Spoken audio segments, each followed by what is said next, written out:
I'm about to start it. I'm about to start it.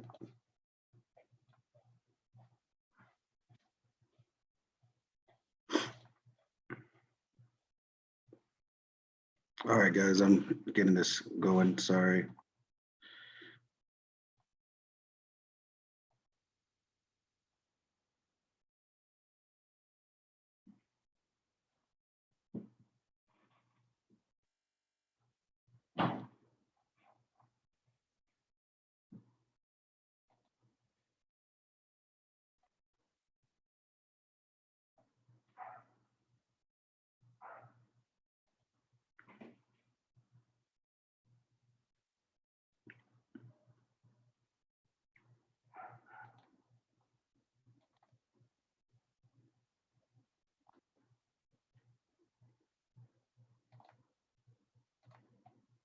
All right, guys, it's I'm about to start it, but it's not letting me unmute you guys. We can unmute Mr. ourselves. Moreno, I believe we could unmute ourselves on this. Okay, meeting. great. All right, awesome. Now we'll go ahead and start, guys. Effective May 16, 2020, Governor Greg Abbott authorized the temporary suspension of some of the statutory provisions of the Texas Open Meetings Law. This meeting of the Board of Trustees of the Harlandale Independent School District is being held pursuant to this authorization and will limit the face-to-face meetings to slow the spread of coronavirus COVID-19. A budget work session of the Board of Trustees of Harlandale Independent School District will be held Wednesday, May 27, 2020, beginning at 5:30 p.m. It is now 5:33. Central Office, 102 Genevieve, San Antonio, Texas, 78214, via video conference. This work session will be held via Zoom. Members of the public may access this meeting by the free of charge video conference link by logging into the following Zoom website: https://zoom.us/J3770695969, password HISD, no more than 15 minutes before the meeting. Additionally, the district will provide a live stream of the meeting via YouTube. That link will be posted on the front page of the Harlandale Independent School District website, www.harlandale.net, the day of the meeting. A recording of the meeting will be made available to the public within 5 business days at the Harlandale ISD website, www.harlandale.net, under the school board /board meeting videos page. An electronic copy of the agenda packet may be accessed at the Harlandale ISD website into the school board /board book page prior to the meeting. The board may go into closed session on any agenda item permitted under Chapter 551 of the Texas Government Code. In such event, the board president will announce the applicable government code section prior to the board going into closed session. 1, meeting call to order, a roll call and recording of board members present. I'm going to do the roll call level or way. To the right, I have Ms. Limon.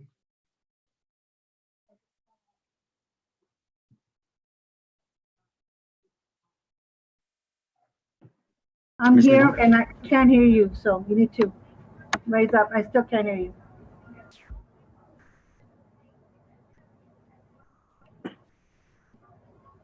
All right. Are you there, man? Can you hear me?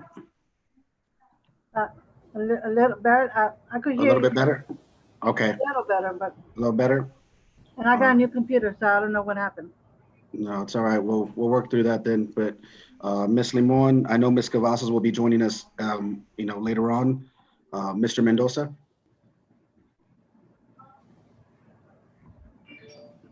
All right, guys, remember to make sure to unmute yourselves. That way you can acknowledge that you're here.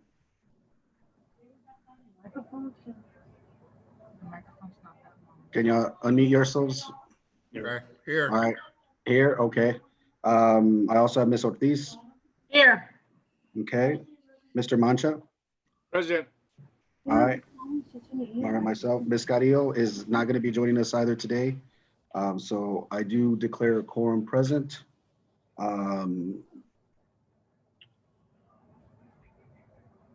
guess we can move on. Did Mr. Soto, on this agenda, it doesn't have the board, the That's cabinet? fine. Yeah, it's a workshop. Yes, sir. Okay, so we'll move on to item 2. You said there was no public comment, so we'll go from there. Oh yeah, and I forgot to mention, we do have Dr. Castleberry with us as well. Apologize about that, man.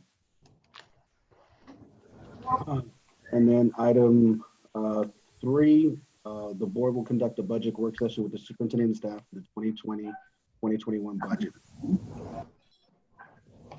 Yes, sir, Alright, Mr. Moreno. At this Hernandez. time, Assistant Superintendent for Business and Finance, Mr. Richard Hernandez will lead us through a PowerPoint presentation with the help of TASB. Mr. Hernandez? Yes, sir. Thank you. Good evening, Mr. President, members of the board. This evening, we'll be covering our 2021 budget presentation for the next year. Also joining us are the TASB representatives, Jennifer Barton and Luz Cadena, as we've had them every year. So let me go ahead and get started. And Mr. Moreno, if you could share the screens, and that way I can pull up our PowerPoint. Okay.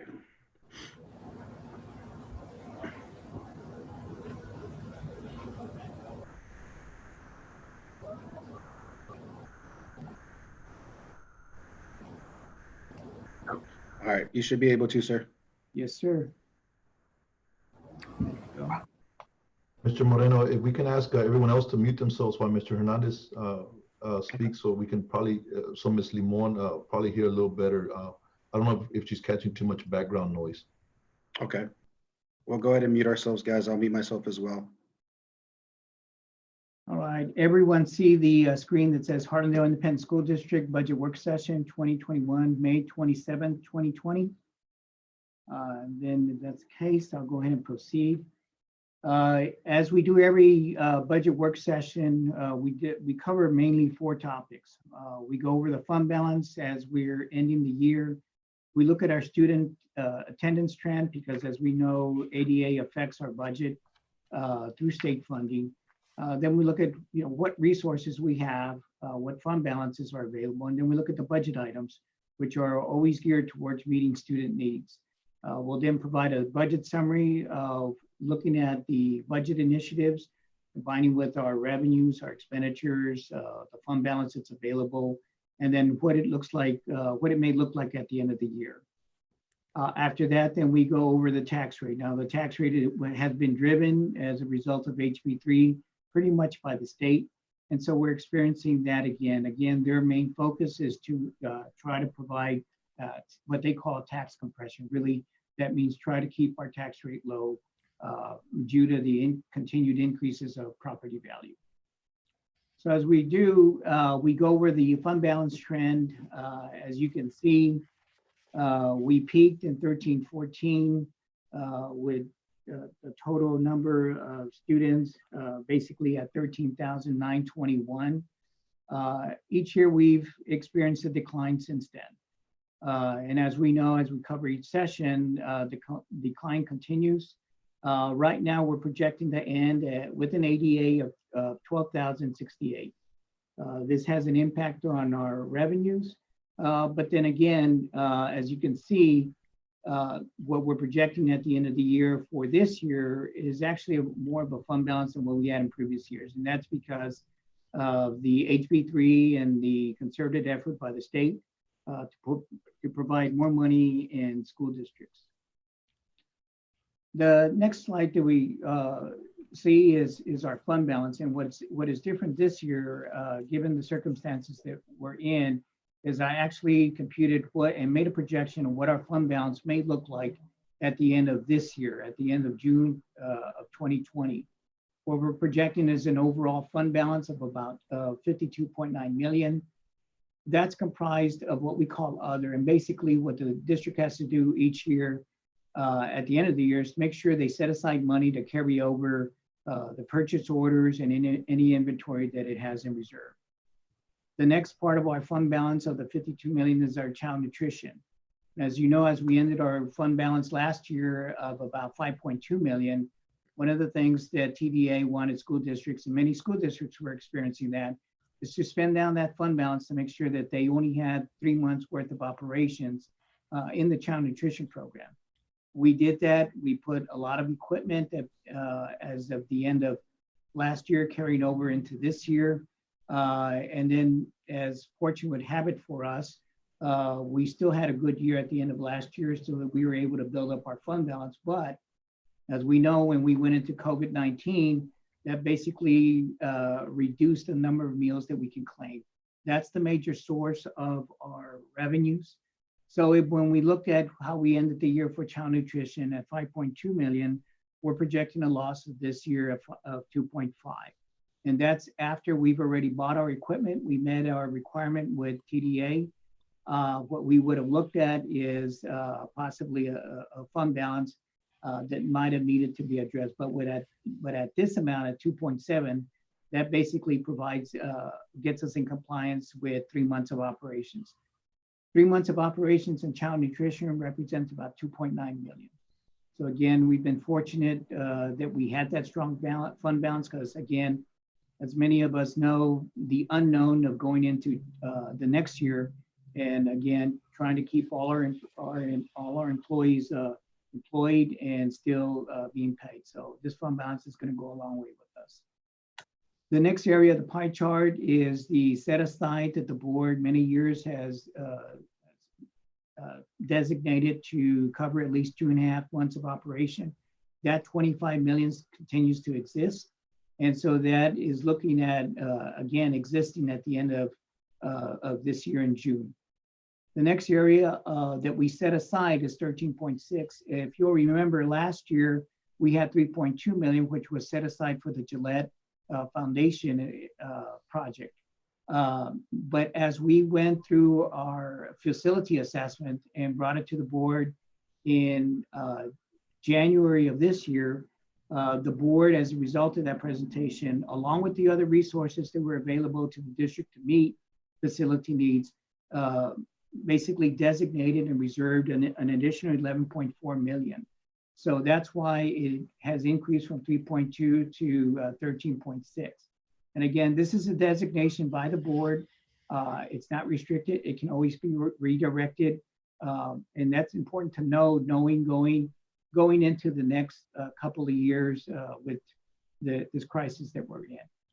But even after that amount, and also setting aside 25 million, we have 8.7 million that we're projecting to have available at the end of this year that will help us look at when we present our budget for 2021, if we need more resources than what we've got in revenues. So as we go into, and we look at our state funding, the allotments that were designated by the state at the beginning of HB3 for the first year that we just finished, we're going into the second year. Again, the basic allotment has increased from 6,000 to 5,140.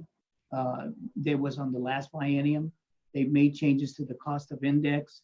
They've increased some weights on our special population and our CTE. Although our gifted and talented has been, the allotment has been deleted, we still will be maintaining the effort regarding funding the program. Now, as recently as last Friday, we heard a presentation by Representative Dan Huberty. A question that come up was whether there were going to be changes to the funding allotments that were approved in HB3. And he has basically said no, that was passed through legislature. So the funding that we would be expecting in the second year of the biennium will remain.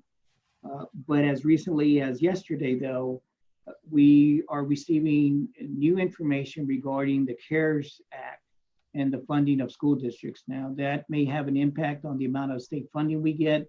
It may be offset by that amount, but again, we continue to monitor that situation. The new session will start in the spring of 2021. So again, we will be looking at the results that may be coming out of that in the spring, and then come back to the board with updates. So having said that, and looking at the revenues basically remaining the same as they were for HB3, we look at our budget items. And as cabinet and meeting with campuses and different program directors, we've developed what we call our budget initiatives. One of the important things that we do is we always get TASB involved in doing a pay study. And then we also look at our teacher allotments, always looking at the enrollment. If the enrollment is decreasing, then we look at our teacher vacancies. Do we need those positions to meet the declining enrollment? Then we look at other campus benefit initiatives, always trying to make sure that we're putting the money to support the students, and then overall district support of the initiatives. So when we look at the pay study, many of the positives that we gain from that pay study is that it helps us maintain a pay structure that's competitive. It helps us make adjustments that's consistent with market analysis, through market analysis, and it presents the district in a positive way to the individuals that are interested in coming to the district. So at this time, what I'd like to do is break off this presentation and pull up the TASB presentation and invite Jennifer Barton and Luz Cadena to walk us through their TASB presentation. Thank you, sir. Yeah.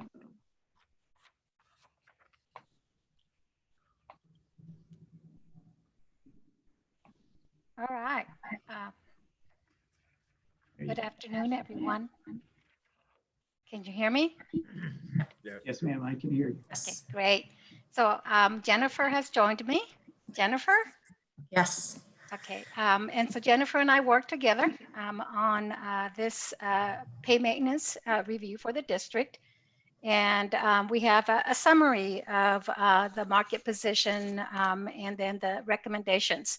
So thank you again, board president and board members and superintendent, for bringing us back and allowing us to present this information. We'll get started. So this is the set of peer districts that we have been using for market comparisons. It's 12 area peer districts. As you can see, 3 districts did not participate in our salary survey. And so pay data specific to the other pay groups, aside from teachers, we won't have from those 3 peer districts, but we were able to obtain their teacher schedule. And so they are included in the comparison for teacher pay. In addition to those peer districts, we also purchase third-party salary surveys and incorporate that market data into the school district market data for jobs that are commonly found outside of education. And so Economic Research Institute and Comp Analyst are 2 of those third-party salary surveys that we've purchased, as well as we move to director level positions and executive team positions. We move with, utilize the statewide values of districts that are similar in enrollment to the district for a better apples to apples comparison for that group specifically. Next.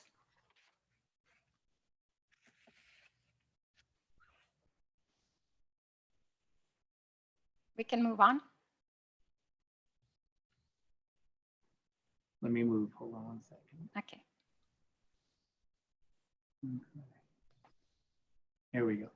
All right, awesome. Got it. Well, kudos to the district. As you can see here, this is the teacher pay comparison. This is your teacher schedule at each of these 5-year intervals. And the comparison to the market median of those peer districts that we just identified and saw from that one slide. You can see that overall district teacher pay, which is that orange line, is above market for most of those benchmark years, except at year 5 where it really is right at that market median. But overall, teacher pay is competitive and really kind of made an improvement of 1% above market compared to the year before. If we move on to the next slide, this provides you the specifics, the numbers to that one slide that we just saw, where you can see that at 0 and 10-year and 15-year, the teacher pay is 2% above market, which that one slide reflected that trend line of teacher pay above market value.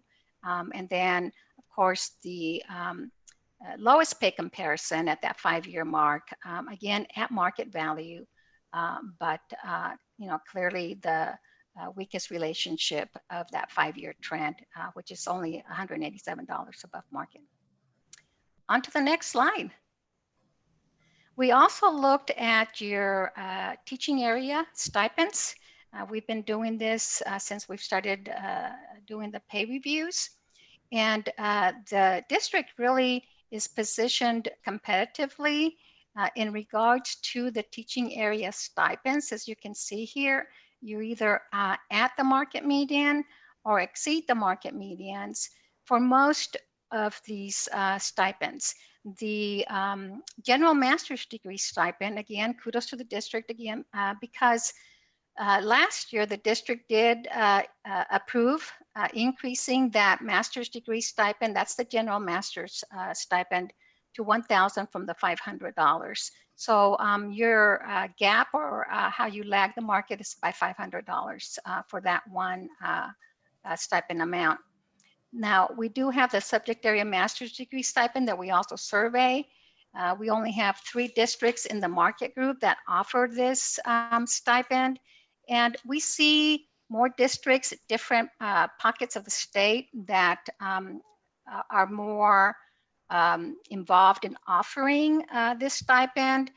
There is that correlation of student success with teachers that have their masters in their content area, as well as districts being able to utilize the teachers with their masters for the dual credit programs as well. So just something to keep in mind for future reference. We'll move on.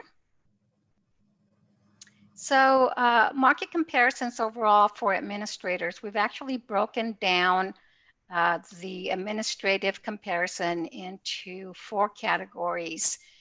And you can see here that overall for your central administration comparison, the number of benchmarks that we have for this group are 23. And overall, the average market comparison is at 92% of market. Meaning that it's 8% below market on average for those number of benchmark jobs. And these are your directors and above in this category. Now the midpoints, you have another comparison, and that is the midpoint relative to the market value. And that's at 97%. So that indicates that your midpoints are still fairly connected to the market. And we just want to make some tweaks and continue to have that alignment to market. For the campus administration, these are your principals, your assistant principals, and your counselors. And you can see that on average for these jobs, pay is at 99% of market, and those midpoints are set on average right at the market value. When we move on to the professional job, this is going to include some of the special ed positions. And for this group, we are talking about 19 benchmark jobs. And you can see here that on average, it's 1% above market for the group here, with those midpoints being 2% above market. So very, very connected and aligned to market. Then we move on to the technology group. And these are 7 positions that technology group over time has been the lowest to market as a group. And you can see here that it's at 88% of market, 12% below market on average for this group. Moving on, now we're going to look at your non-exempt market comparisons. And we're going to begin with your clerical support. So just like we did with the administrative group, we subdivided these into the 3 categories. So your clerical support, these are your clerks and your secretaries.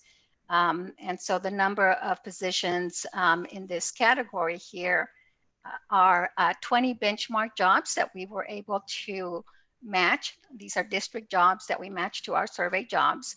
And pay overall is at 95% of market. This really remained the same comparison overall based on last year's market comparison for this group. And then you can see here that the minimums are at 95% of market. For your instructional support, these are your aides. And You can see here that pay overall is at 98% of market, and the midpoints are 1% of market. And then moving on with your classified, these are your maintenance, your bus driver, your custodial, 98% of market, with midpoints at 99% and those minimums at 97%. So we've remained fairly connected.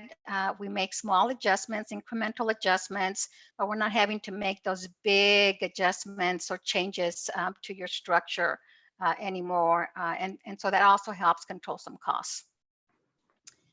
Moving on. So we have 2 recommendations.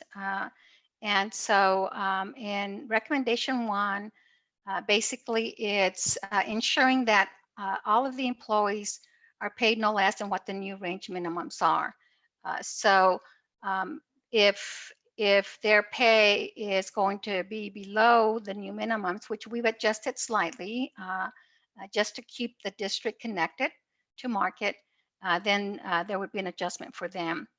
We're also targeting some adjustments to those that are paid below 90% of market.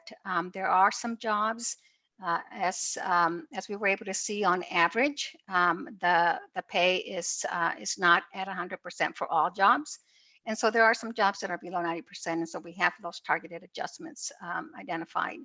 And then for positions that are in the educator career path, we're talking about counselors and assistant principals, some facilitators, adjustments that we refer to as teacher pay equity adjustments. And they just ensure that on a daily rate basis, they're going to be paid no less than what they would make as a teacher based on their years. And then to recommendation 2, continuing to monitor those teaching area stipends. This is what helps you remain competitive with your peers as well. And as you can see that your stipends are competitive, you've done a great job. You made that adjustment last year for your general master's degree stipend. And so, the district has really made a big improvement overall in teacher pay. And then as we move on to now a cost estimate, we did not model a pay increase there, as we know from just the economic situation, the downturn in the sales revenue, the uncertainty in funding. We didn't provide a general pay increase at the district's request, but there are some adjustments, as I mentioned, as far as the adjustments to ensure that the individuals are paid no less than the minimums. Those targeted adjustments for the employees below 90% of market, which you'll see here, account to the $242,000 that we have, and I just need to move my slide, $242,305. This is really a 0.2% increase to your current payroll budget. So, it's even less, considerably less than even, half a percentage point increase to your current payroll budget. And so that is our presentation for tonight. All right, thank you. Mr. Hernandez, on that, is there anything further that needs to be shared? No, sir, not at this time. All right. I don't know, Mr. Soto, is there anything you wanted to share before I entertain questions from our colleagues? Just to make it clear, as stated by Luz, thank you, Luz, is this year, just with the uncertainty, we did not look for a teacher pay raise. We are going to look for a retention stipend. This is what Mr. Hernandez is going to present, and some contribution to the health insurance, but that'll be coming later on. But just to reiterate, we there's too much uncertainty right now, and with the next biennium coming, Bexar County superintendents kind of collectively had gathered and said we're probably going to stay put where we're at for this year. Does anyone have any questions for this particular part of the presentation? If now we can go back to Mr. Hernandez's presentation.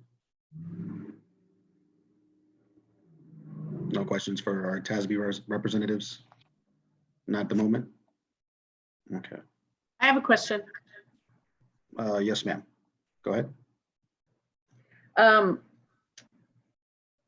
I noticed that the districts that we're being compared to are Northeast, North Side, San Antonio, that have quadruple, or, you know, they have so many more students than ours. Is that what normally, is it in a geographic area so they're not necessarily comparable to our district, or are we talking geographic? Yes, so those are the districts that you compete with for talent, right? And you're going to compete with those districts for your teachers. You're going to compete with them for your assistant principals, for your principals. You're going to compete with them for even your hourly employees. Now, Okay. For the directors and above, as was mentioned, we shifted that market comparison to statewide values of districts that are similarly sized to the district. And the reason for that is more an apples to apples comparison.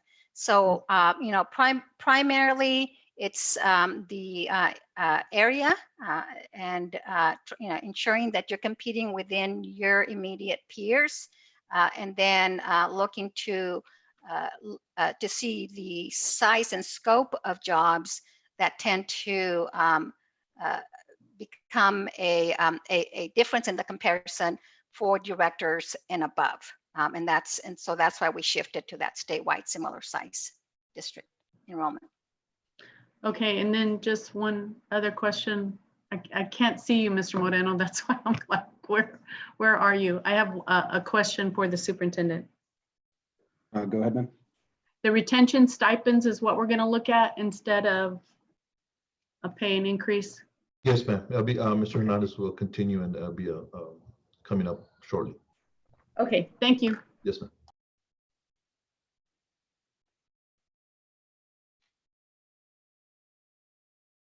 I'll go ahead and continue on with the presentation. Go ahead, sir. Thank you. Yes, sir. Sure. Mr. Mancha, I'm sorry. Before Mr. Hernandez, I'm sorry, Yes, I sir. apologize to you, Mr. Hernandez. No. Find my mute button. Is there any way that we can get, it says here local market medium, but it shows no districts prices other than local market medium. Is there any way we can get some districts salaries? So the comparisons that we've made are the comparisons to those peer districts. So those 12 sets of peer districts and the median salaries for the jobs that we've used for the comparison purposes. Teachers and your non-exempt. For those directors, that's when we move to the statewide market value. The comparisons, the summary tables that you have that we provided in the PowerPoint basically show you on average as a group how pay compares for that group or that category of jobs. Correct me if I'm incorrect, Mr. Hernandez. In the past, haven't we had the gentleman from TASB present us salaries from around the districts around us that we were able to compare to? The salaries would be mainly with the teacher salaries as what was presented. But as far as other positions, it was taking the information that what we pay, and we give them that information. They compare it to the market, and then they give us where we stand on a percentage, not so much giving us the actual detail of the salaries of other districts of the individuals. But I thought in the past we had gotten teacher salaries of where we stood and where we compared. Well, in this presentation, then what's provided is the market salaries of the different for the different levels of the teachers. And so in the past, I can certainly check and see if we provided that. Lucy, Yeah, I remember Yes. that young man. There's the list of the peer districts and the actual there's the salary levels of their schedules at each of those 5-year benchmarks. So the slide that is basically the teacher market salaries after that graph. So if you go to the next slide, The chart, this summary. So the median, the 53,000 here and the 55,000, that's the median of those 12 districts. In the past, we may have provided the the list of those 12 districts and their values, and we can certainly send Yeah, that to you the only for reason teacher that- pay.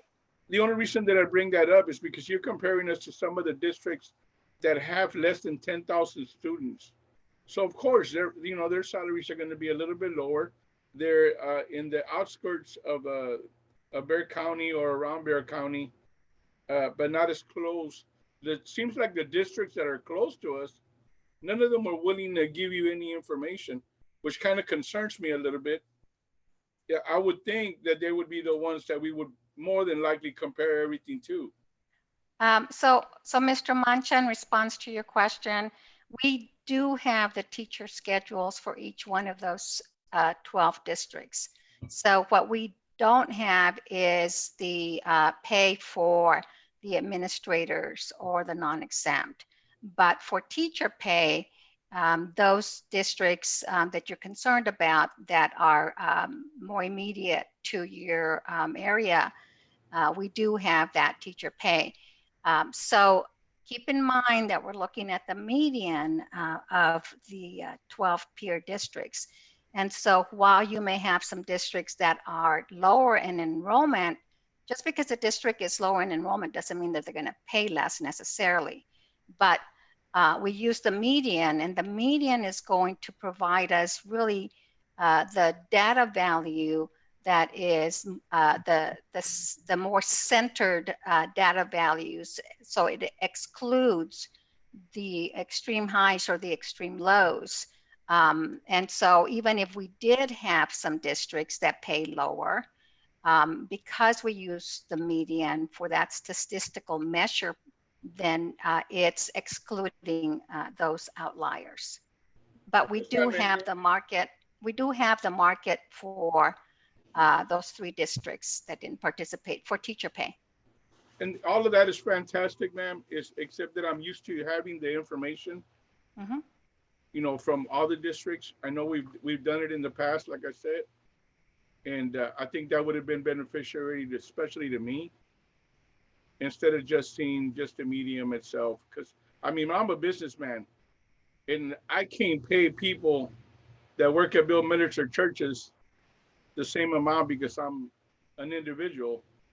So I can't compete. So I want to know how they compete, more realistically than just let's all put them all together. If they put us all together, yeah, it's going to seem like everybody around San Antonio is making more than minimum wage. But if you start separating us, you're going to find out that small businesses like myself can only pay minimum wage. So to me, I want to know what the smaller districts are paying as in comparison to the big city districts are comparing, which I thought we had seen in the past. We can certainly provide the district the information as far as the salary levels of those 12 peer districts for teacher pay. That would be awesome. No problem. We can send that to Richard. Thank Yeah, you. and just to clear like that, Mr. Munch, I know we have had instances where that stuff is shared with us. I do know what you're talking about. In addition to that, I know when it comes to the administrative staff and the other cabinet level things like that, I think we do the midpoint, and because we get the booklet, the bounded booklet with everything in there, and I know that's where you're referring to, Mr. Munch. So I know we have had it in terms of access to it. But when it comes to the other items, like Ms. Cadena said, I think you're accurate in what you're saying, Ms. Cadena, that usually it's just the midpoint, the low, mid, and the high is usually what we get in terms of where we're at in terms of the assistant principals, and stuff like that. Yeah, But market positions. yeah, but I know for sure, like Mr. Munch referred to, we did have those to look at for the individual districts. And I think that was usually presented at the beginning whenever we looked at it and then had some, an idea. And then also, Mr. Hernandez, I know typically too, we have where we were at the year before or 2 years before, and then we would have where we're projected at with the general pay increases. I know right now we're not considering that yet or thinking about it from your vantage point, but that's usually what we have is like, oh, this is a GPI for 3%, this is a GPI for 1.5. So I know it's a little bit more thorough. And I guess with this time that we're in this situation, it's just I guess we kind of minimize some of the documents, I guess, based on where you guys are suggesting. Okay. Anyone else have any questions towards the TASB report? Then we can go back. And we can always come back and ask questions as well at the end if you have others related to the TASB or to Mr. Hernandez's presentation. Yes, sir. Anyone else? All right, go ahead, Mr. Hernandez. Okay.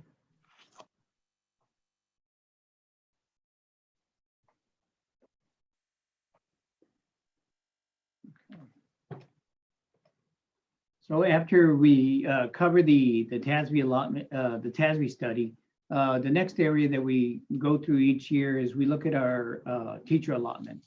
Mainly this is in the elementaries because of the grade levels being similar between campuses. What we've experienced, like we said at the outset, is we have experienced a decline in enrollment. So by doing that, then, we look at what are the teacher allotments at each of the campuses, which campuses have experienced the decrease in enrollments, which have experienced increases in enrollments. And so we've made adjustments there. So basically, by looking at our elementary schools, 9 schools are basically affected, either adding or subtracting. The net amount of reductions is 4 teacher units. And again, by doing that, these are vacant units. So again, it's not anybody in any particular position. So that basically provided a net budget savings of $222,533.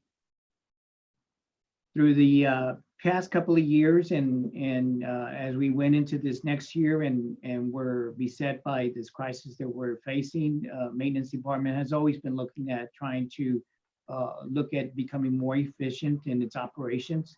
It's looked at its different trades that benefit the district, and also making sure that the student safety and their facility needs are always met. But through all that, they've had some vacant positions that some have been carried over each year, but as making a final reorganization of that department, again, through vacant positions, there were 10 that could be eliminated, and those that amounted into a savings of $256,630. By looking at, again, what we did with the TASB study, looking at the savings that we just talked about on the teacher allotments and the maintenance, and we look at what it is on the basic campus needs that we have here in the district. One of the needs that we see that will actually benefit several campuses is creating a pool of certified teachers. So that's basically hiring 4 additional teachers that will be moved throughout the district in order to meet long-term sub needs. And what that does is that when you have teachers that are out on FML, then these individuals can go in, provide consistency for the students, and also ensure that a certified teacher is in the classroom. One of the items that we do now need to consider is the situation that we're in. So as we get to open as normal as much as we can at 75%, then that's when these teachers will be hired. We will not hire these teachers at the beginning of the year. We will have a pool of teachers available to be hired. But again, this is long-term and also trying to provide that instruction by certified teachers. This was a need that we saw and that we've experienced during the 1920 year and years before. The next initiative that's proposed, and we've seen from other school districts, many school districts that we found, is that they provide a pre-kinder for their employees. Basically, it's a 7-to-1 ratio of teachers to students. Based on the facilities that we have and the availability of space, we could put one unit at each of these 4 middle schools: Rayburn, Vestal, Wright, and Bel Air. A teaching unit and a instructional aid would be included in the classroom. Pre-K, again, it's being offered to the children of our students. As I said, it has a teacher and a instructional aid. Knowing the beginning of the teaching day and the ending of teaching day, they would be available. It would open at 7 a.m. and close at 5 p.m. That would, of course, require overtime for the instructional aides that need to come in and be there when they pick up the students. But again, that is all factored into this cost as well. The staff will be paying tuition for its students. When we polled other school districts, we came to a price of $5,500 for the year that would be paid monthly at $550. So that amounts to about $374,000 that will go towards offsetting this cost. The benefit that we're looking at is that we've always felt that if once we get our students into our system, especially at the pre-K level, that it increases the chance that the students will stay with us and thereby increasing our enrollment. Another way to try to turn around that downward slide of decrease in enrollment. The next initiative that we looked at for providing campus-based support is currently we have 2 PE coaches that are split between the early college high school, the Harlem Alternative Center, WITSO, and FTA. So with those 2 coaches, they split between those 4 campuses. What we're proposing here is to hire 1 additional PE coach. So that way, to address the incoming freshmen at early college high school, 1 permanent PE coach would be housed there. The other one would be housed at the DAP, the existing one. And again, given the limits of the class size, according to the Texas Education Code, that's why it would benefit us to have the existing PE coach assigned there. So this new one would be assigned to service both the WITSO and the Tejeda as a PE coach. Again, this adjusts this and make sure that we meet the students of all 4 of these campuses adequately. What we've also experienced in the Alternative Center is to provide or propose an FTE of a special ed teacher, behavior interventionist. The enrollment has disproportionately been special ed and 501 students. This is due to student behavior. And as we know, with behavior interventionists, and we've seen at the high schools and in the middle schools, they provide strategies and group sessions for these students to help them along during the school year. This will provide some of the support that currently our administrators are serving to address these students with these special needs and special supports that they require. So these two positions with benefits would then be a cost of $126,231. The next areas we looked at are secondary schools. We've experienced a growth in enrollment of our art classes from basically a normal teacher caseload of 120 students to 190 students. So what's being proposed here, because we see that at both of our high schools, is we're proposing 2 art teachers, 1 for each high school. So that way it'll meet this expanding need and interest that we're having from our students. These students are basically those students that aren't normally participating in the UIL events, but again, they see a benefit from taking these art classes. The next area is regarding the middle schools. So we have 2 middle schools, one of them at Kingsborough that has a male and 2 female teachers. And then at Terrell Wells, we have a female and 2 male teachers. So you can imagine during the transition times, you need to have students supervised. So what's being proposed here is to add 2 PE assistants, not teachers, but PE assistants. It's a way of controlling the cost. One would be staffed at Kingsborough and one would be at Terrell Wells in order to provide that supervision that's going to be needed. Regarding the next two middle schools, again, we've got 2 choir teachers that service all 4 of our middle schools. So we've seen an increase in interest, in participation, but because of the 2 choir teachers that we have, it limits the number of scheduled sections and performances that can be provided. So by hiring 2 more choir teachers, then we're able to put 1 choir teacher at each of our middle schools. By doing that, that's going to be able to provide twice as many sections and enrollments in the programs, and then keep our kids interested in participating in this particular program of choir. The cost for that is $299,558. Then we looked at the another way of providing campus-based support. Currently, we have our larger schools, elementary schools, Bel Air, Gillette, Stonewall Flanders, Adams, and Schultz. And so with Stonewall Flanders, Adams, and Schultz, they each have a VP. Their enrollment ranges from 670 to 617 students. So here you can see Bel Air and Gillette moving up in the enrollment. They both share an assistant principal. So in order to make sure that the students' needs are being addressed, through the administration, then we're looking at proposing to an additional assistant principal, which would be placed at Gillette. The existing principal that they're sharing would then be placed at Bel Air. The next initiative being proposed in additional units is social workers. This would be 9 additional social workers. Currently, we split social workers between all our campuses. We have a total of 14 social workers. 6 of them are split between our elementary campuses. One social worker is at each high school.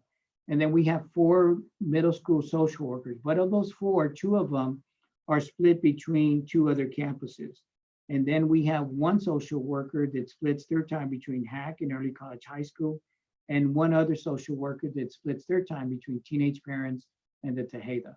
So I think seeing that what we've experienced during this crisis, the emotional support that can be given to the students, the follow-up that can be done with the students to make sure that they are continuing to be involved with the distance learning, for example, the social workers would be a big benefit to our district, and by adding 9 additional units.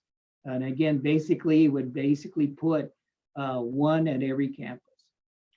The next initiative on proposing it for an additional unit is a homebound teacher. And actually, it's not so much an additional unit because we have 1 homebound teacher that currently serves our whole district. How we've been getting by with this is that whenever we have staff that's available to provide their time to do homebound teaching, they'll split their time. But again, that doesn't give the full support that the student needs. So in addition to this 1 homebound teacher, the cabinet felt that by adding another additional homebound teacher would be able to meet the needs of the students that require this service. It can be split also with general fund and special ed allotment monies. The next area basically is a special ed campus-based staffing. And this actually resulted from a staffing analysis that was done with Region 20. They basically looked at all our student needs, the student enrollments that we have with special ed students. They looked at the staffing that we have, all our special ed teachers, and the various areas that they specialize in. And based on that study or report or analysis, the proposal is to recommend is to add 2 itinerant support teachers. That will also help us stay in compliance with the strict compliance requirements of the federal regulations. 1 itinerant support teacher would be at Bel Air, is what the analysis showed. And the 2nd itinerant teacher would be at Gillette. Again, continuing with that analysis that was done by Region 20, then was looked at the schools that were moving into or having a need in the 1st and 2nd grade of an autistic unit. And it was determined that looking at next year, Adams would fall into that. The other school that would require a special ed need is a behavior unit to service the first through second grade students. And so when we do that, that basically results in one special ed teacher and two special ed instructional aides to make sure that the students' special needs are met adequately by the staffing that's there in that classroom. Again, this is a result of placement of students in these two particular campuses that's determined through an ART. So again, it's something that's driven by the ART, and so it's a compliance requirement that the district is trying to meet by providing these additional units. The total cost for these two initiatives is $372,052. The next area that we looked at is basically the district overall support of not only staff, but parental support. One of the new initiatives as a result of HB3 was the teacher incentive allotment. What is being proposed here is an administrative position to help us get through this complex area. When you look at the requirements from the '86 legislature, their goal was basically to prioritize teaching in high area needs. And our district basically meets those needs, not only economically, but we have students with at-risk students as well. So we definitely meet their criteria and certainly want to take advantage of this new allotment. Now, it's an application process that's very involved. It's a self-assessment that needs to be made. Stakeholders that are going to be affected by this, there's going to be engagement in that. We have to develop a system. We have to provide data, and we submit it for review to TEA, and TEA then submits it to those that they contract with to look at what it is that we're proposing to earn this teacher incentive allotment. So there's timelines that need to be met, selection of targeted grades, and then we have to design growth measures and instruments that are going to be developed in order to make sure that we meet all the requirements of the teacher incentive allotment, so that can be passed on to our teachers in earning that extra pay. There's T-test compliance to be monitored of the student growth. And again, regardless of the COVID, when we followed up with TEA and asked them about these timelines that needed to be met in regards to submitting the teacher incentive allotment application, they said those remain. You still need to go through your process of the application, and we still need to go through our review process, is what they're telling us at TEA. So again, this individual will get us, help us stay on track and be able to submit the application on time. The next area that we've seen a lot of growth in is on our SOSA center and the parental support that's provided. We currently have individuals that work to support that area. What's being requested here, and actually is funded by Title I, is a realignment of days. We've got some individuals that are basically working 197 to 220 days. But what that does is that leaves a gap during the summer.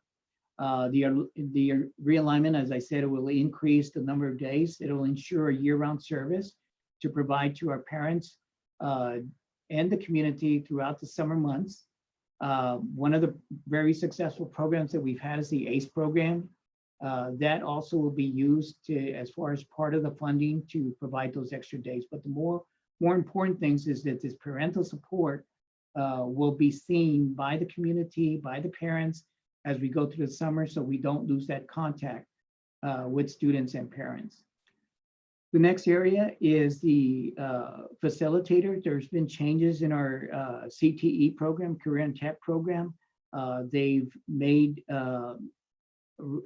achievement requirements that need to be made in our special populations area. This individual will provide provide support in order to make sure we meet the gaps that we're seeing right now in the special pops area. Also to ensure that we close the gaps on our state and industry certifications. And then more importantly, as always, ensuring that we're compliant with all federal regulations. And we know that once those are in question, then that can jeopardize any kind of funding what we've got. But in conjunction with this area, they've also changed the recording of PEIMS data.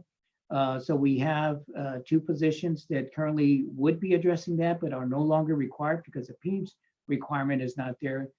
This individual here would be taking over now the changes that have been made regarding the PEIMS requirement. And so that in itself, by eliminating those other 2 positions or moving those individuals to vacant positions, will provide some savings to offset this cost, which is factored in.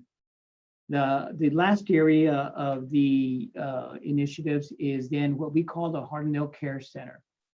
Recently, the superintendent and cabinet have looked at, a need for this to partner with our current partners that we have to provide support and services to students, parents, and staff.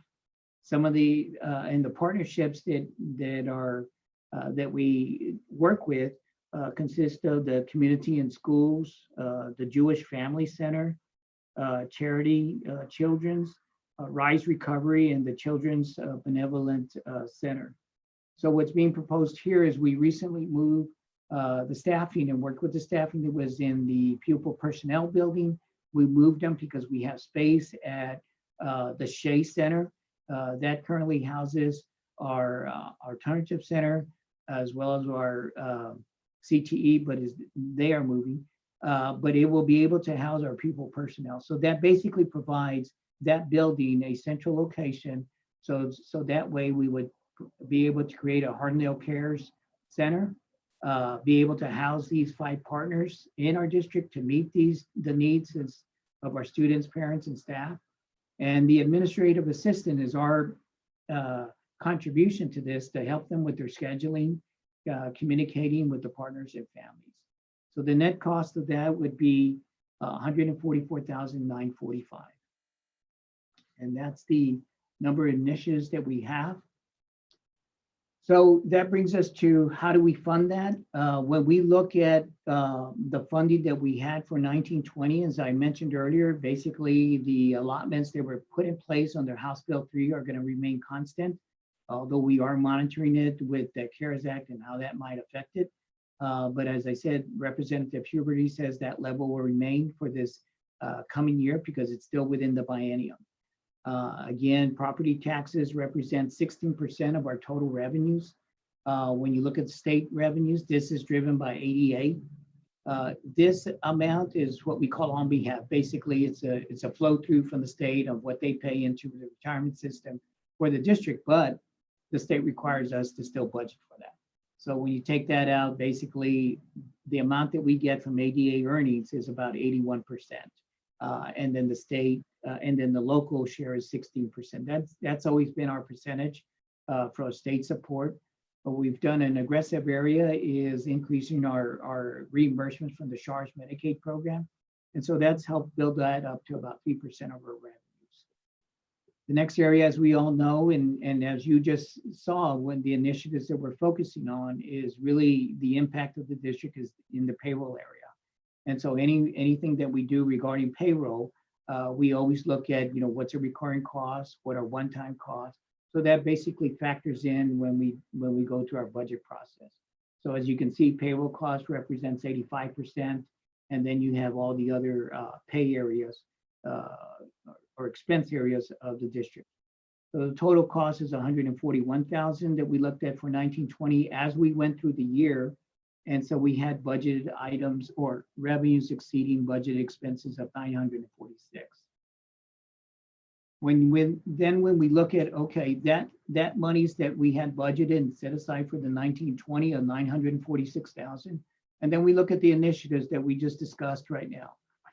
As was mentioned in the TASB study, the pay adjustments would be 242,305.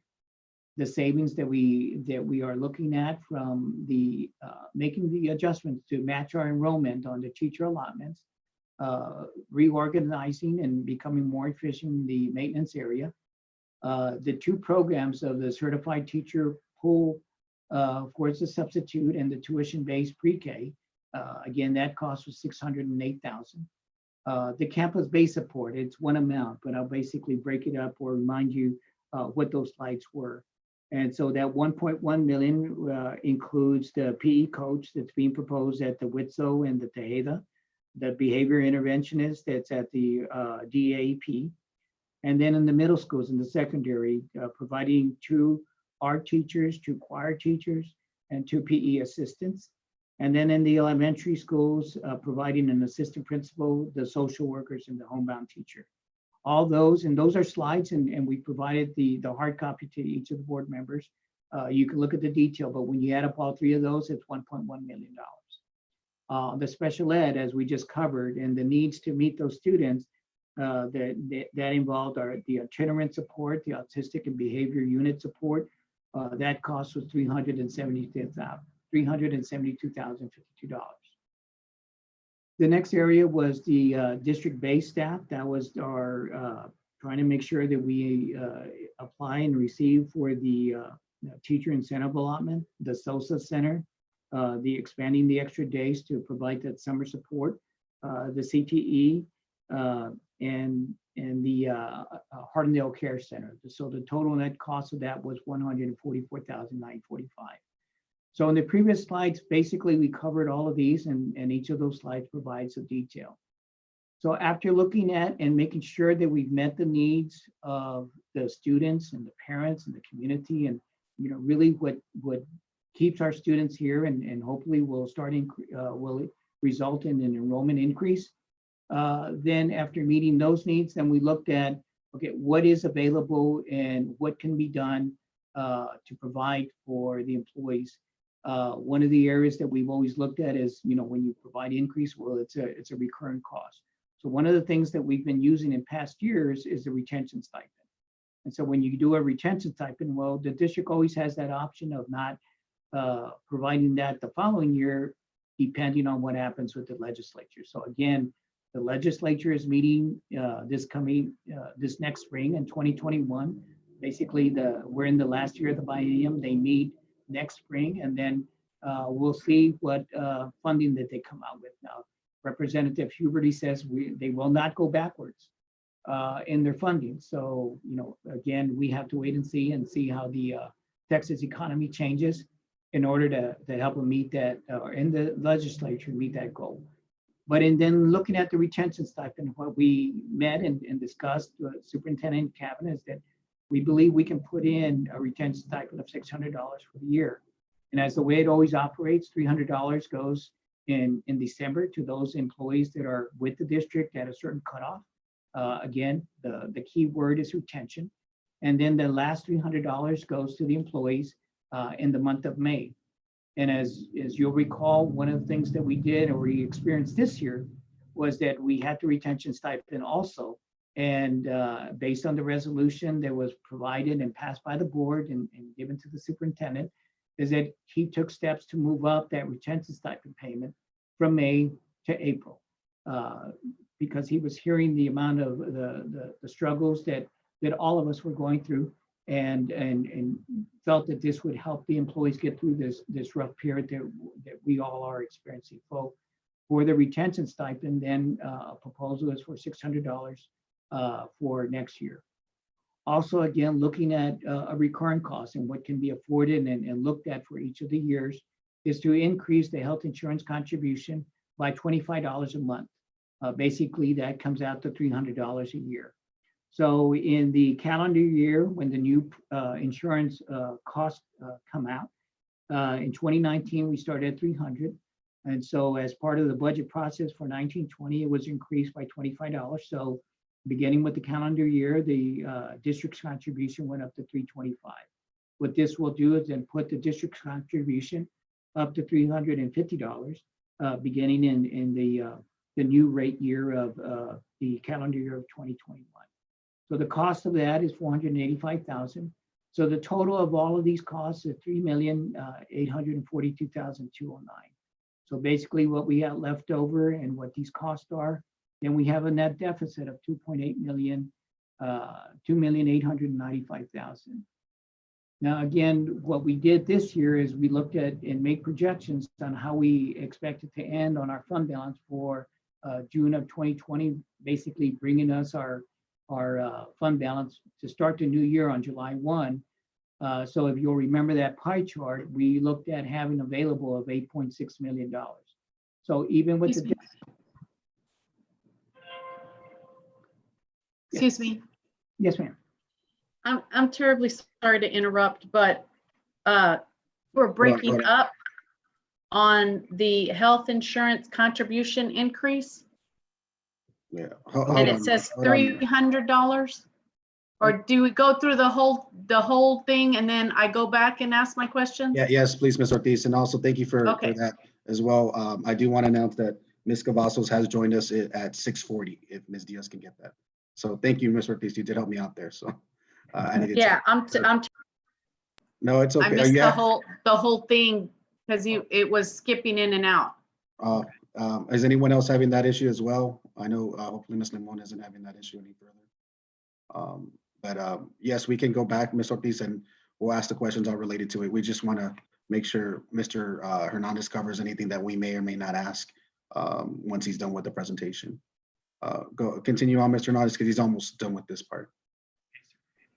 And again, so when we look at the amount of fund balance that we're projecting to have available, and that's besides the amount that we've set aside for the facility needs, then by reducing that amount by the projected deficit, we're looking at ending next year with a fund balance of 5.7 that's going to be available for us to use depending on what happens in the next legislature in next spring. There will be again for the 2 years. So again, that's available. But on top of that, and as we covered earlier, we have the 25 million that we've set aside for 2.5 months of operation. That has always remained intact for several years. As I mentioned earlier, in the board action that was taken to increase the amount that would be set aside as we go through addressing our facility needs. So again, it went from 3.2 up to 13.5. Before it actually was at 14, but we've already started taking steps to address the needs of the district through the safety communication system. There was about $1 million. So even then, this amount can always be redirected to support any type of initiative or deficit that may result for the district. But again, we feel comfortable with the fund balance that we're projecting at the end of this year. They will be able to help absorb the deficit and then have us have a fund balance going into the next biennium. Again, I mentioned the child nutrition, its fund balance, again, grateful that it's going to be there at 2.6. Again, not knowing what type of meal counts that we'll have in the next year. So one of the other parts and significant parts of the budget process is then looking at the tax rate. And as we experienced this last year in 1920, through House Bill 3, the main initiative was to provide tax compression. So we went from basically $1.17 down to 1.06. And again, with our debt structure, we're able to make some, with the refundings that we've done, and looking forward, we're able to do a tax rate at 0.43. Looking at the rules of what we see for the tax compression continued for the second year. Basically, it's rather complicated, but what TEA is saying is that it'll limit the amount of increased property tax collections based on 2.5% per year, and it's based on the district's growth value. So all this to say that right now, the amount of the calculation on the tax rate that the state will limit us to be at will be at 1.05, which is actually a reduction of 0.01 or one penny decrease in the rate. That could change when we come in August. It actually could be lower if our property values increase. Right now, they're at 1.7%. So we think that rate may stay as it is when it gets adopted in August. So Mr. Chairman, this basically provides all the slides regarding the budget presentation. What the last slide is just timelines and a request that should the board concur with the initiatives that are being presented regarding the positions, and as we did last year, one of the things that we ask in order to make sure that we are able to access a talented pool is to be allowed to go ahead and advertise for those positions once the board provides us that allowability to do it. So again, that basically is the presentation of the budget initiatives. The last slide is then just giving you a timeline of the things that we propose for our next special called board meeting that we need to have in June, because we do have to approve a tax rate, not adopt a tax rate, but approve a tax rate, so that way we can officially do a publication and hold our budget hearing. Okay. Ms. Ortiz, did you want to ask your questions?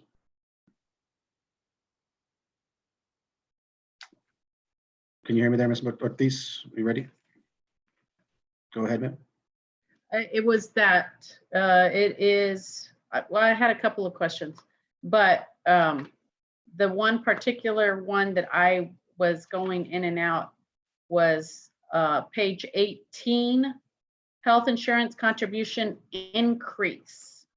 It'll increase to 300 a year, or it's currently 300 a year and you want to increase it more.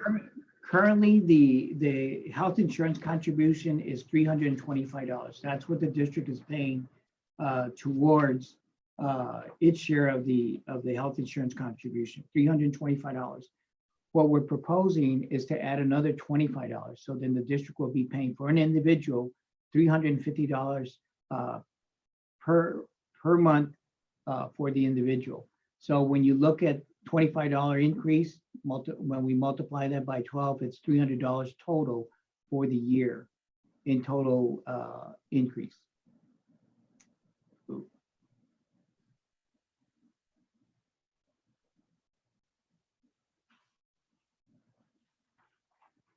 Am I still allowed to ask questions or no? Yeah, continue, ma'am. Once you're done, I have, several questions as well. Okay. I'm just flipping through the pages that I have.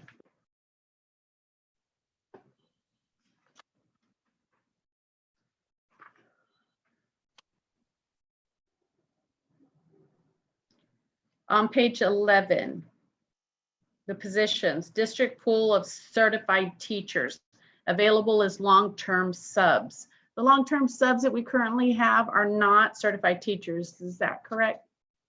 They can be, and some cannot be, depending on the availability of what subs we have at that time.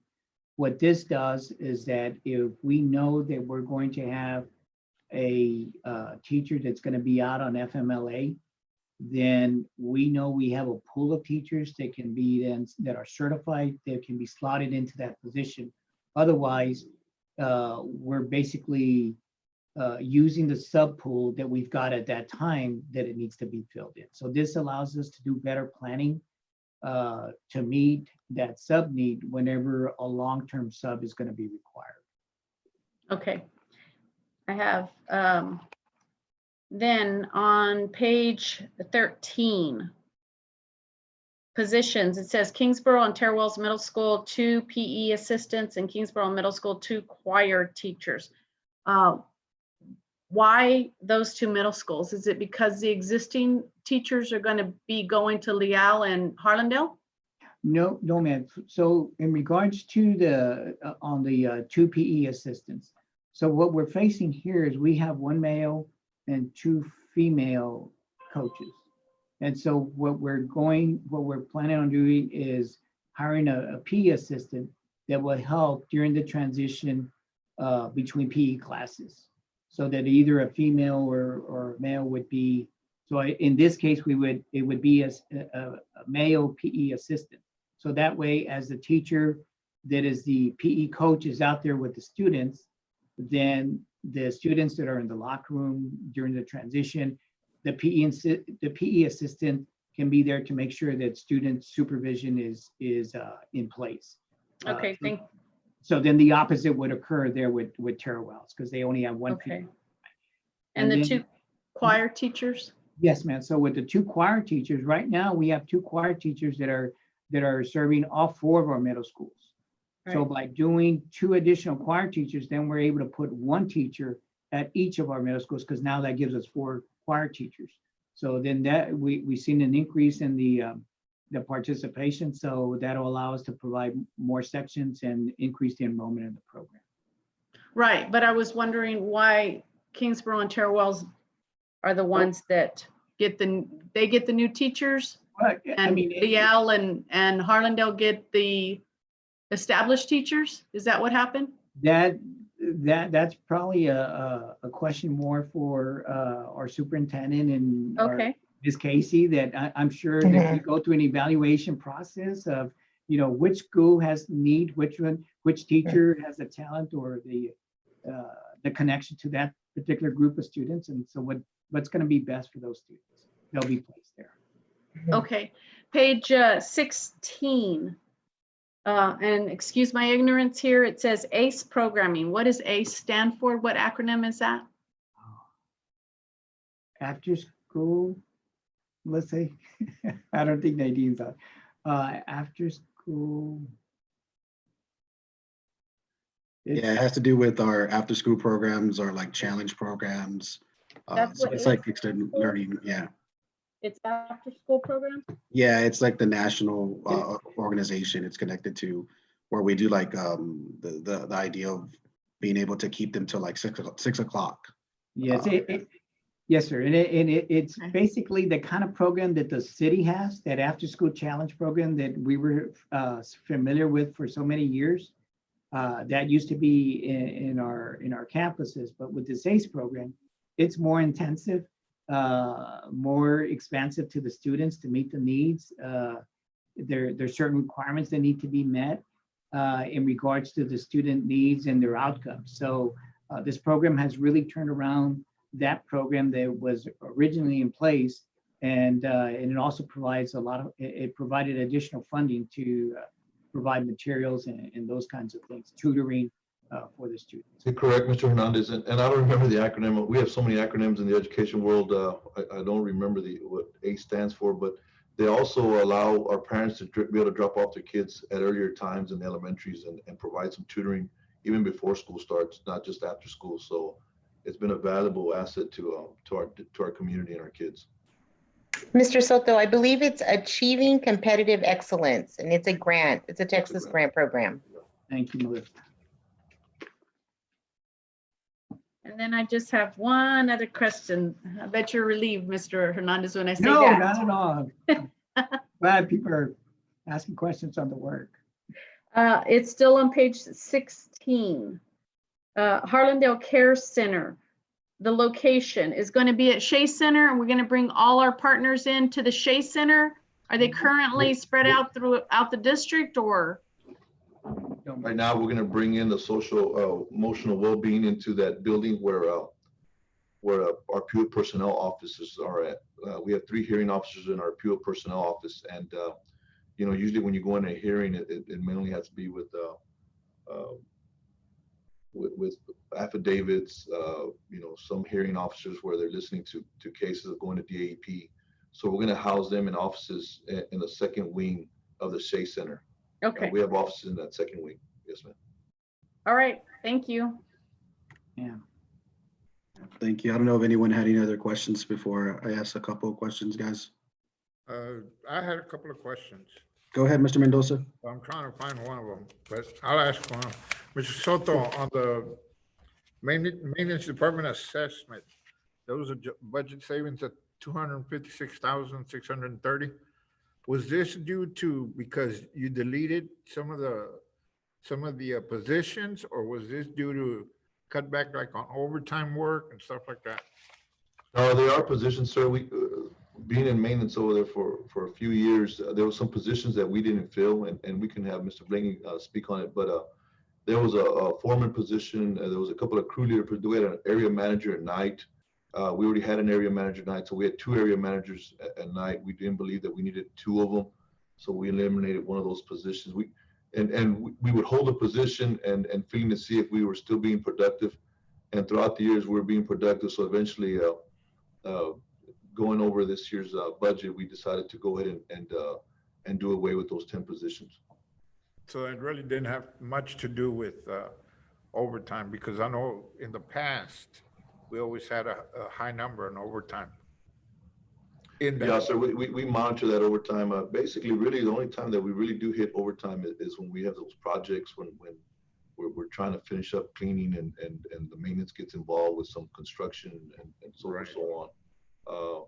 And then events, parades and cultural arts, and we do, UIL activities, and some of those we do absorb some overtime, but we monitor overtime as best as we can. okay. And my other question would be my last question. Maybe I misunderstood, but if you could,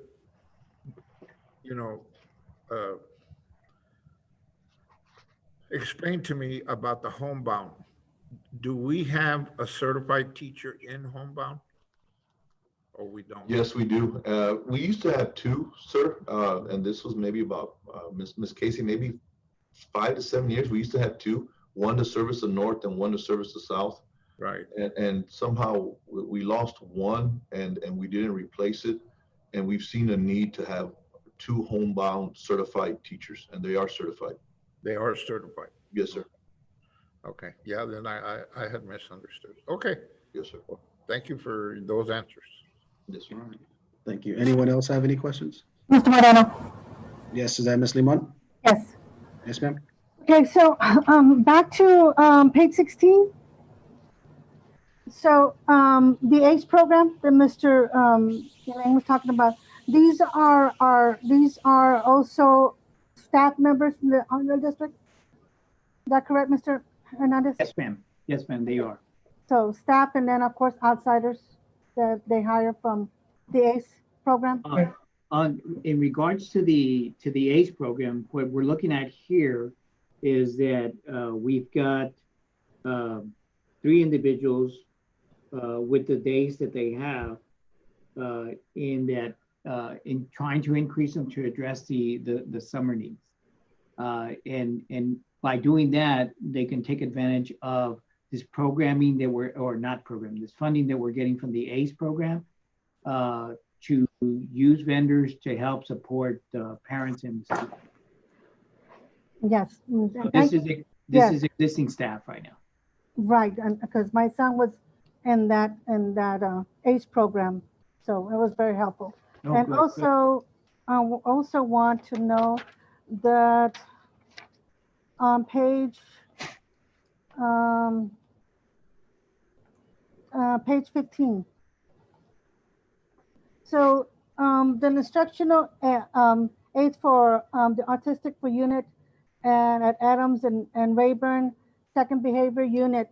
These are, so are we getting all the kids from the district to go to those 2 schools that provide these positions, or just the Rayburn area and Adams area? So Ms. Limon, currently we have 1 behavior unit in elementary. It's at Vestal. Oh my God, And that, I'm sorry. it's Melissa Casey, I'm sorry. Oh, sorry, Miss Casey. And that's Oh, okay. And at Vestal, we have 1 behavior unit, and they actually have K through 5. So we actually pull from all the schools. So whatever students in needs of added support or specialized instruction, they're actually transported from their home campus to this campus. So what we're doing with that behavior unit is we're actually opening a K1-2 at Rayburn, and then we'll keep the older kids at Vestal. We were up to 12, 14 kids at Vestal, and that was basically a concern for us. We just had a high need. Now we have several autistic units throughout the district, and we're in need of more. We're just seeing an influx of students that are being identified and requiring units. So again, we typically have those units with younger kids and older kids, but they will serve students from other campuses, not just Adams and Rayburn. Okay. Thank you, Ms. Casey. And then, let me see. I think that was it. We could go back on 13 on your PE, your art teachers, 1 each for each. 1 for McCullum, 1 for Hollandale. It's an additional unit, so both schools would be up to 3 art teachers. 3 art teachers But each? they do art 1, 2, 3, and they also do AP art as well. Oh, well, it's good to know. Thank you so much, Mhm. Ms. Casey. I thought it was just plain old art, you know? So- No, there's actually several classes in art. There's Back in our painting, days. there's drawing, yes. You just did one art, so thank you for sharing that. Thank you. Okay, that's it. Thank you very much. I appreciate it. Mhm. All right. Thank you. Anyone else have anything they want to ask before I start asking some questions? No. I don't know if Ms. Cadena or Mr. Hernandez can kind of shed some light on this. I know that our fiscal year obviously ends June 30th. There are some others that, you know, are what is it, September 30th? Yes, sir. And so I know when it comes to it, and I don't know, maybe Mr. Soto can shed some light on it as well, being a part of that coalition. But the idea of sorry, the dog's in the barn. So the idea of Mr. Moreno? have they already accepted theirs? I'm sorry, Mr. Moreno. There's an interference, some dog or something? If someone needs to unmute or mute themselves? I could hear a loud animal or something. I don't know. Okay, sorry about that. I've been dealing with like a water issue outside that my dad's been fixing, so I've been like all over the place. So I apologize about that. But the idea is whenever it comes to them approving stipends or pay increases, they officially haven't actually done any of that. Is that correct? Like the other school districts? Not to my knowledge, Mr. Moreno, that they have not brought forth the recommendation of. But the idea is more than likely that there'll probably be like a pay freeze. We got polled, you know, Region 20 runs our superintendent's meeting, and all 16 superintendents, I don't believe one said that they were going to give a pay increase. They did say retention stipends and contributing to the health, or either or. Okay. And we've heard the same thing from the business officials cohort as well. Okay. And I guess continuing on, I know, I think it's a fantastic idea with the full-time long-term subs. I don't know if you wanted to share some more, Mr. Soto, on how that would be utilized, because I know it's outside the box thinking, and it's something that we can definitely utilize throughout the campuses. If you don't mind, you know, just a quick. Yeah, we're looking hopefully for the 4 core subject areas, Mr. Moreno, and well-rounded individuals.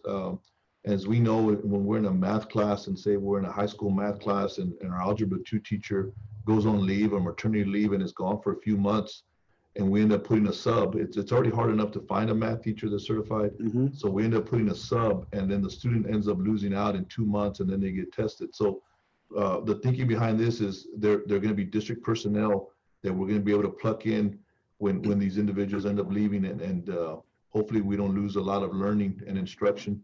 And so once the teacher comes back, we can be able to go ahead and move that individual back and pluck them in somewhere else. And if they're not being used, which would be surprising if they're not going to be being used, then they're going to be in campuses where CNI will have them working with some of our most needed kids. Okay, great. And I hope kind of gives them an idea, guys. It's kind of like when I first thought about this, I was like, well, how is that going to be used? But I kind of see it as like a relief pitcher, like coming in, like in case it's needed.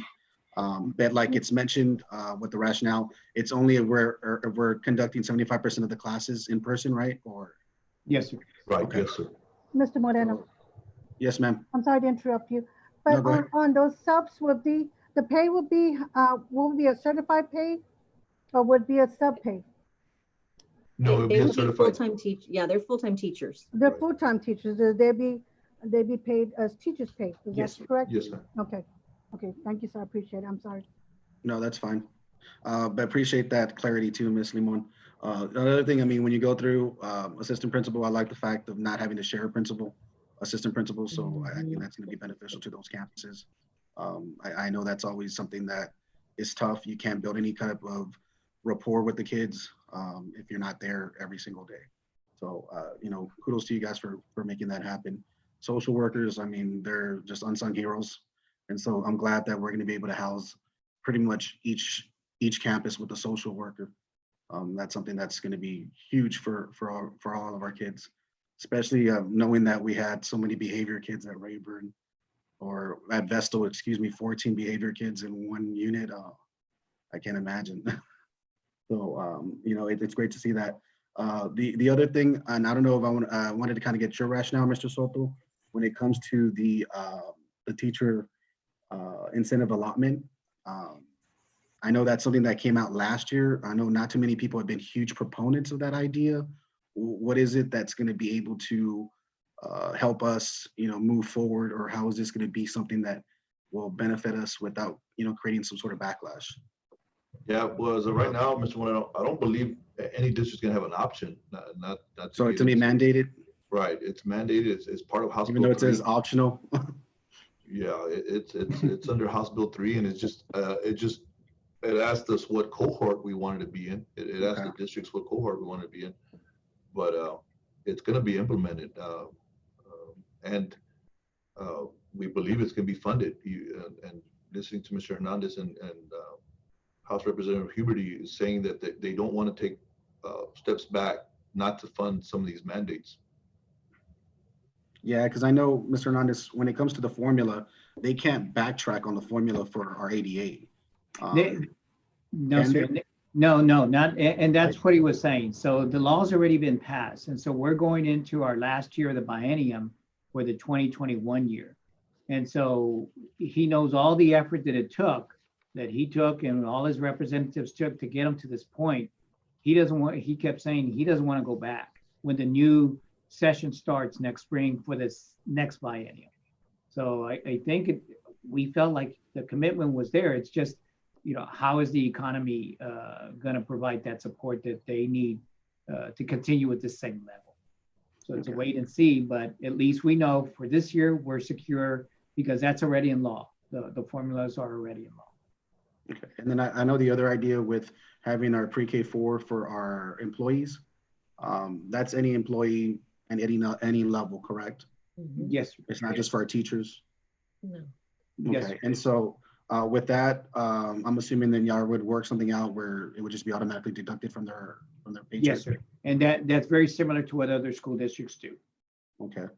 And so, I mean, I like that idea. I mean, so most of our kids that their parents, they can't really house them at that campus until they get to kinder or first grade, right? So this is just kind of for the entry level kids. Yes. I'm curious too, are they going to be housed in just like, these are the teacher kids, or are they going to be housed like evenly and spread equally? Let Ms. Casey. Sir, so right now, because these will have actually extended hours, they will be housed separately at those four campuses.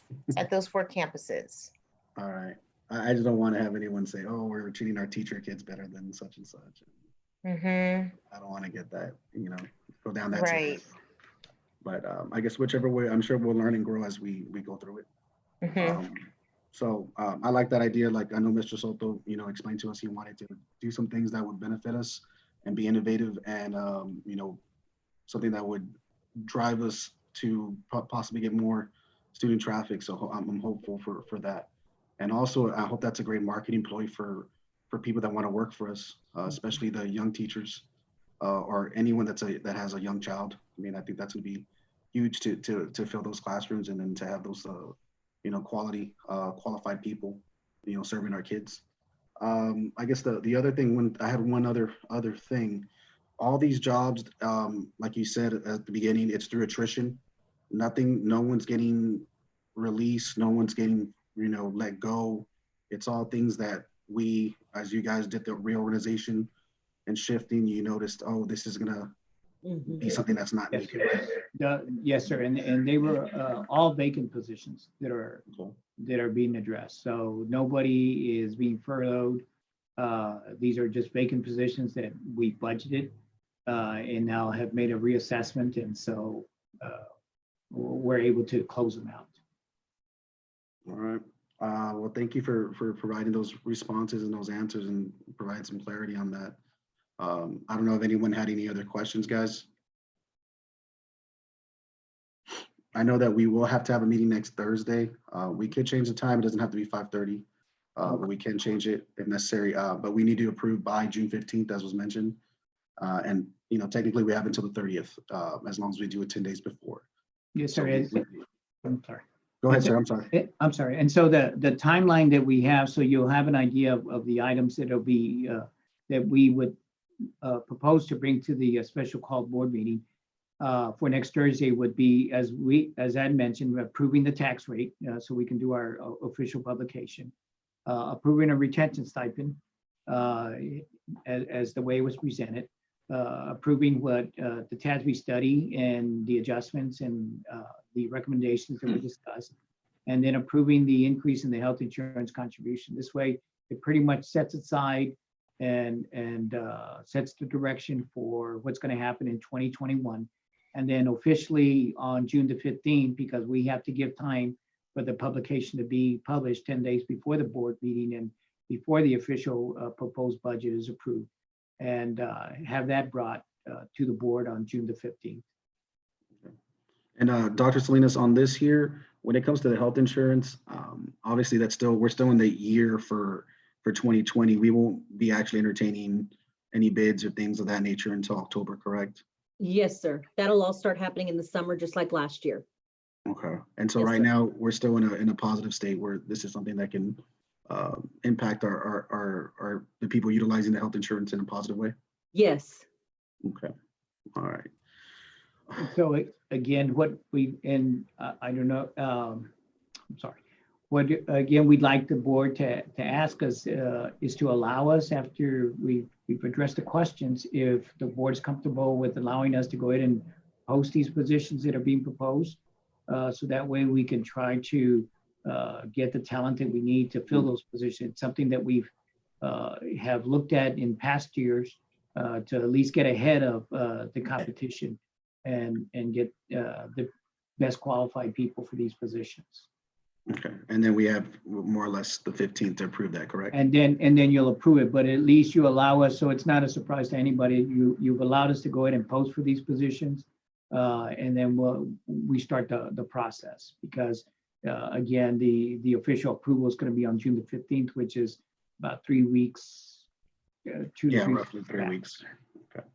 Well, there's nothing that we vote on currently, so I mean, I would just say we just go forward with where we're at, or Great. is that the? Yes, sir. And that's obviously, that's what you did last year. That's what the board did last year. Go ahead and allow us to go ahead and post it. Okay. I guess anyone have any questions or comments or concerns? Mr. Moreno. Yes, Ms. Newman? So are you giving the okay, or are we giving the okay? I mean, I know you just said we're not voting on it. So, or do we just nod and say yes, okay? Or how are we doing this? I think in this sense, we're just allowing them to move forward. Doesn't mean that we have to approve it once it comes on the 15th. So we Okay. can't say, oh, okay, we approve it this way, or we decided to go this way, or this and versa. But it's just the more so that, I guess, so they staff can have the ability to promote and possibly recruit potential people, but they won't be given formally jobs yet, right? Correct, sir. Usually- You're absolutely Correct. We have to post for 10 days. Okay. Well, So I we- would We just post. I would apply if I had all this in mind. So I think it's a good idea. So thank you, Mr.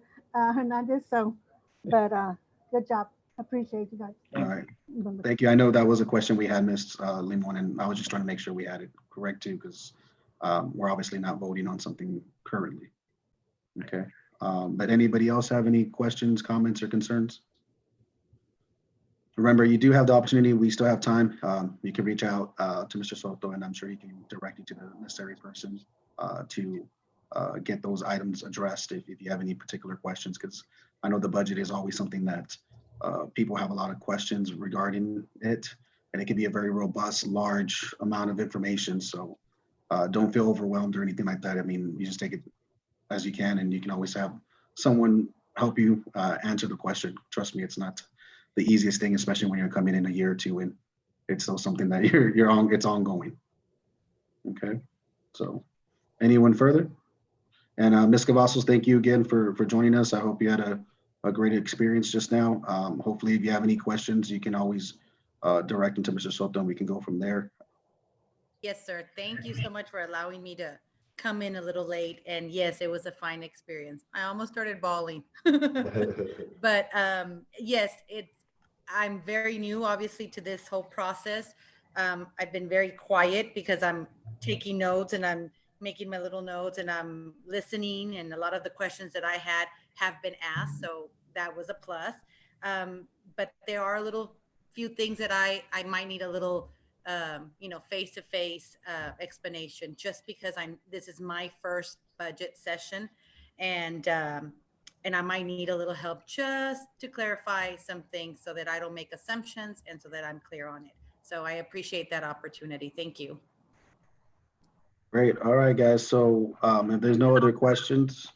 I just would like to say congratulations to Norma Cavazos' son on getting a scholarship from the McCullum Athletic Booster Club. Tremendous scholarship. And I just wanted to say congratulations to you guys, because I know that it's your son's been working hard and it has paid off. Thank you. Thank you very much. I appreciate that. Thank you. Awesome job. All right. Well, thank you for sharing that experience with us, ma'am. Would anyone like to adjourn?